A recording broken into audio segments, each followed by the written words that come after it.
श्री तीर्थंकर चरित्र video number 26। हम इस वीडियो में जानेंगे काल चक्र के चौथे आरे के बारे में। दुखमा सुखमा, सैडनेस हैप्पीनेस। चौथा आरा दुखमा सुखमा ये एक कोड़ा कोड़ी सागरोपम के 42,000 वर्ष कम इतना होता है, यानी एक कोड़ा कोड़ी सागरोपम -42,000 ईयर्स। इसमें दुख और सुख की समानता रहने पर भी दुख प्रमाण में ज़्यादा होता है। इसमें न कल्पवृक्ष कुछ देते हैं, न पृथ्वी स्वादिष्ट होती है और न ही जल में माधुर्य रहता है। ये कर्म भूमि है। महत्वपूर्ण घटनाएं भी इस आरे में होती है। जैसे इस आरे में 23 तीर्थंकर 23 तीर्थंकरों का जन्म होता है। तीर्थंकर 24 होते हैं। एक तीर्थंकर हमने देखा तीसरे आरे में होते हैं और चौथे आरे में 23, इस तरह से 24 तीर्थंकर। बाद में चक्रवर्ती टोटल 12 होते हैं। उसमें से एक चक्रवर्ती तीसरे आरे में और यहाँ चौथे आरे में 11 चक्रवर्ती, 9 वासुदेव, 9 प्रतिवासुदेव, 9 बलदेव का जन्म इसी आरे में होता है। यानी कुल 63 शला का पुरुष है। उसमें से 2 शला का पुरुष तीसरे आरे में और बाकी के 61 शला का पुरुष इस आरे में होते हैं। अवसरपीणी काल के इस चौथे आरे में पहले 3 आरे की तरह प्रत्येक पदार्थ में न्यूनता आती जाती है। हाइट हमने तीसरे आरे में के अंत में देखा था कि 500 धनुष जितनी होती है, तो यहाँ पे चौथे आरे की शुरुआत में 500 धनुष इतनी हाइट होती है। एक धनुष यानी करीबन 4 हाथ, और आरा ये ख़त्म होते होते हाइट 7 हाथ जितनी हो जाती है। इसलिए आपको पता ही है, हमने अपने जो 21वें तीर्थंकर प्रभु नमीनाथ जी के अवगाहना यानी हाइट कितनी है 15 धनुष।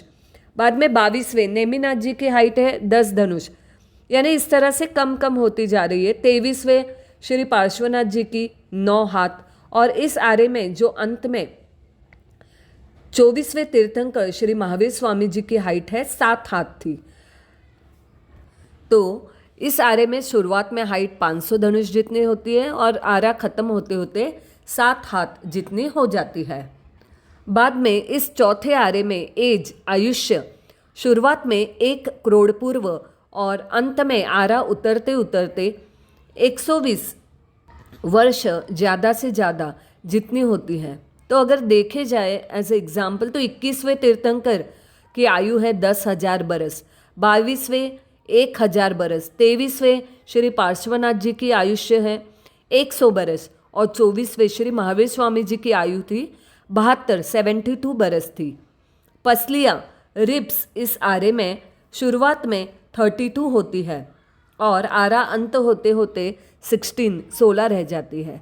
सहनन पहले 3 आरे में हमने देखा था कि सहनन हड्डी की रचना ये बेस्ट वज्र ऋषभ नाराज ये एक ही सहनन होता है, पर यहाँ पे 6 सहनन होते हैं।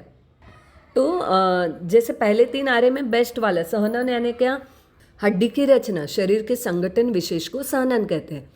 तो बेस्ट वाला जो वज्र ऋषभ नाराज है, तो वो पहले 3 आरे में रहता है, जो वज्र के समान दृढ़ हो, ऐसे सहनन को वज्र ऋषभ नाराज कहते हैं। तो बाकी के जो 5 है वो कौन से है, तो पहला है वज्र ऋषभ नाराज, दूसरा है ऋषभ नाराज सहनन, तीसरा है नाराज सहनन, चौथा है अर्ध नाराज सहनन, 5वां है कीलक सहनन और छठा है छेवटू सहनन।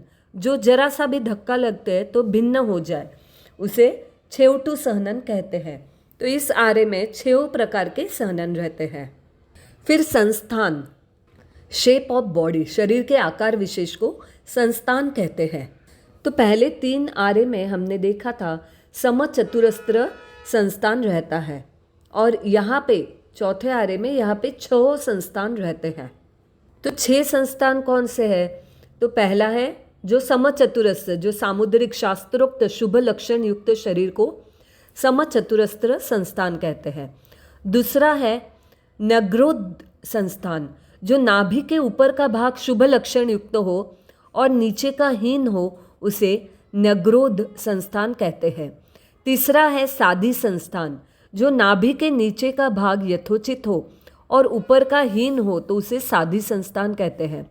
चौथा है वामन संस्थान, जहाँ हाथ, पैर, मुख, गला आदि यथा लक्षण हो और छाती, पेट, पीठ आदि विकृत हो, उसे वामन संस्थान कहते हैं। पांचवा है कुब्जक संस्थान, जहाँ हाथ और पैर हीन हो बाकी अवयव उत्तम हो, उसे कुब्जक संस्थान कहते हैं। और छठा है हुंडक संस्थान, शरीर के समस्त अवयव लक्षण हीन हो, उसे हुंडक संस्थान कहते हैं। तो पहले तीन आरे में संस्थान, पहले तीन आरे में यानी सुखमा सुखमा, सुखमा और सुखमा दुखमा, इसमें हमने देखा था बेस्ट वाला समचतुरस्र संस्थान था। और अभी चौथे आरे से छह संस्थान रहते हैं। हम देखते हैं आज भी कि लोग अलग अलग शेप के, किसी किसी का हाथ पैर हीन रहता है, किसी का नाभि के ऊपर का भाग शुभ लक्षण युक्त रहता है, नीचे का हीन रहता है। तो यहाँ से अभी संस्थान ये 6 प्रकार के रहते हैं। अभी इस आरे से यहाँ पे युगलिक नहीं उत्पन्न होते हैं। जैसे हम मनुष्य है वैसे ही यहाँ पे रहते हैं। इस आरे से भी लोग 14 राजलोक में कहीं भी जा सकते हैं, यानी लोग यहाँ से मोक्ष भी जा सकते हैं या देवलोक या नरक में भी जा सकते हैं। और चौथे आरे में जन्मे मनुष्य को 5वें आरे में केवल ज्ञान हो सकता है, किंतु 5वें आरे में जन्मे व्यक्ति को नहीं हो सकता है। इस आरे में आहार की इच्छा दिन में एक बार होती है। मिट्टी का स्वाद चावल के मैदे जैसा होता है और स्पर्श रुई जैसा होता है। एक बार बारिश होने से 10 वर्ष तक पृथ्वी में सरसता रहती है। जैसे हमने पहले 3 आरे में देखा था तो इससे ज़्यादा वर्ष था, तो अभी धीरे धीरे हर चीज़ में कैसे आ रही है, न्यूनता आ रही है, कम हो रहा है। ये अवसरपीणी काल है।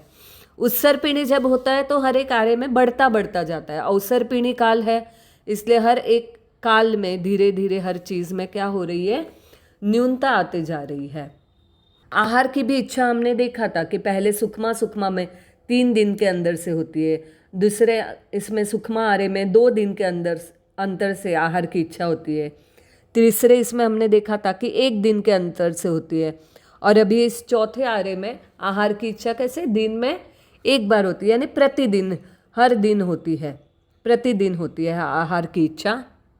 तो इस तरह से ये चौथा आरा दुखमा सुखमा एक कोड़ा कोड़ी सागरोपम माइनस 42,000 वर्ष जितना होता है। यहाँ से कर्मभूमि चालू होती है।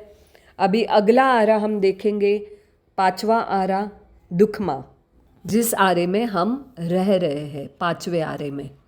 और चौथे आरे में प्रभु महावीर स्वामी के निर्वाण के बाद में कितने सालों बाद ये 5वां आरा चालू हुआ, वो आरे में हम रह रहे हैं।